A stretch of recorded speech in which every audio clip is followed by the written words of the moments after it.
Hello, coolers. Welcome to Viva Barca, the home of everything Barca.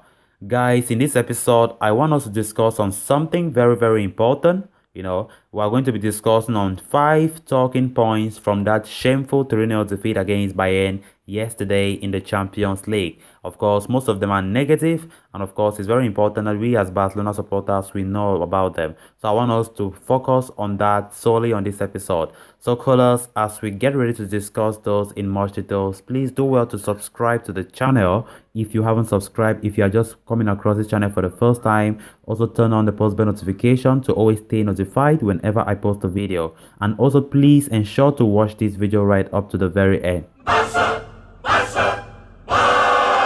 Barcelona's Champions League clash with Bayern was always going to provide a good yardstick of where Ronald Koeman's side are right now, and the answer is simple, right? Miles away. We are totally miles away from any giant club in Europe. It's been 13 months since Bayern trashed us, that 8-2, and why the Bundesliga champions didn't score 8 this time around, the gulf in class between the two teams was painfully obvious. We all know that the trashing could have been there. And of course, Ronald Koeman set his team up with 3 central defenders, but saw his side completely dominated by Bayern. We all saw that, right? For large parts of the game, you got that feeling it was just a case of trying to keep the score down, just to keep the score down. Of course, that was their achievement, and they did it because this time around, the score was not that shameful, isn't it? Koeman muttered afterwards, after the game, saying that the defeat was difficult to accept and spoke largely about his injured players. Why Gerard Piqué also spoke, talking about it is what it is. At the end, we had a lot of Kate on. The result was not a surprise, guys. Indeed, it might have been better than many feared. It's the approach to the game and the performance that will rile us the fans. We all know Bayern are contenders, no doubt, of this Champions League. But Barca may struggle to get out of the group playing like this, to be honest. If we continue like this, Benfica can fancy their chances. Why not? And just imagine, can you see us playing on Thursday night? That would be a big disgrace. And I personally think that rather than going to the Europa League, better we even go out of the group as well. So guys, that is it. So I want us to discuss now on the 5 talking points on that disgraceful game yesterday. Starting with the first one. Not a single shot on target. Not a single shot on target.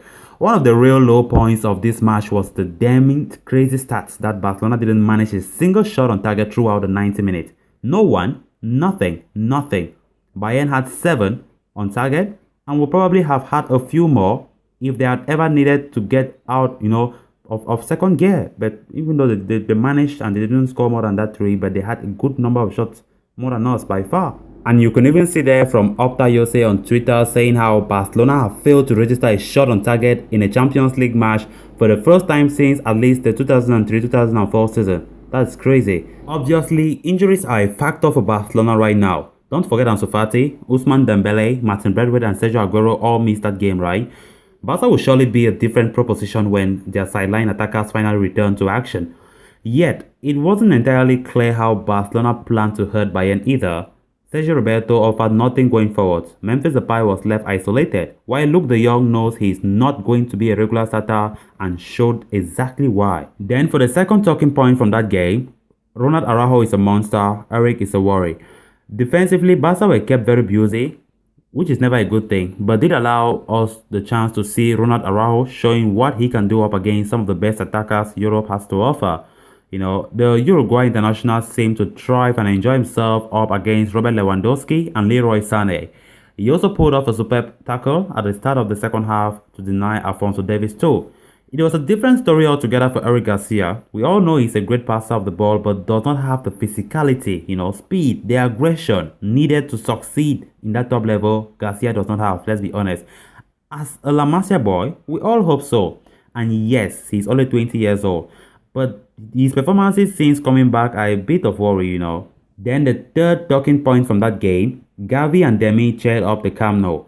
All in all, there wasn't too much of the almost 40,000 Barca fans to enjoy on Tuesday night, but the sight of GAVI and Youssouf DEMIR arriving late on to make the Champions League debut for the club did peck up the Camp Nou.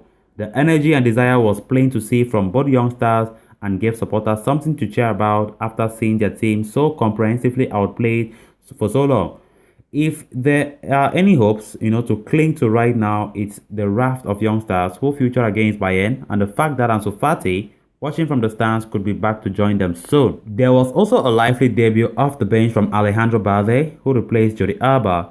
The left back had been a doubt before the game with illness and a niggle, but eventually succumbed to a hamstring problem. Would a braver manager have, started Balde over Alba? Then for the fourth talking point in that game yesterday, guys, is concerning KOEMAN. Will KOEMAN last this season? Will he last? Will he end this season? Tuesday's match was only Barca's fourth of the new season, but already a KOEMAN out banner has been spotted at the Camp Nou, as you can see in that picture there. There might be a few more next time out after a comprehensive defeat to Bayern. The Dutchman's boastful pre-match comments that, thanks to me, this club has a future. That comment went very viral. And come on, do you really think KOEMAN is to be given the applaud for everything concerning the future, the young guys and everything? I don't think so personally. KOEMAN is just bragging. That comment did not go well at all with many people, with all the supporters, who will have been disappointed further by what we saw yesterday. KOEMAN may be willing to hand youngsters game time and deserves credit for that, but there's no evidence that he is the man who can mold a squad that flawed but full of promising young talents into a successful side. Under KOEMAN, we have lost a Champions League home opener for the first time and overseen 3 consecutive home defeats in Europe for the first time in our history. That is really bad. Those defeats follow a run of 38 games unbeaten at home over 7 years. Reports after the match claimed that Joan Laporta held a meeting with Rafael Yuste and Director of Football Matteo Alemany after the match, which lasted until the early hours of the meeting, Sacking KOEMAN seems unlikely right now, but can't help but wonder if already just how long KOEMAN will last. Then the final talking point of that game is the fact that our club Barcelona is distant apart from Bayern in all departments, in everything. There was no way we can even compare any side of the pitch that we are greater than them. There was no way. You can see this clash yesterday against Bayern, which I said earlier in the beginning of this video, that it gave that opportunity for us to see the real KOEMAN. Can KOEMAN do something? Can KOEMAN win a big match for us? KOEMAN have never really taken this team and do an impressive performance to win a very big team. And we saw that yesterday, isn't it? We saw it. 13 months since that 8-2 thrashing. And of course, we even thank God that it was not up to that 8-2 again this time around. So guys, that is all for this episode. And I want you to also drop in your opinions down on the comment section below so that we can discuss there. So thanks a lot. If you haven't subscribed, please make sure to subscribe so you don't miss out on my upcoming episode. And to always get every single update on Barcelona here on this channel, Viva Barca. Until next time, bye bye.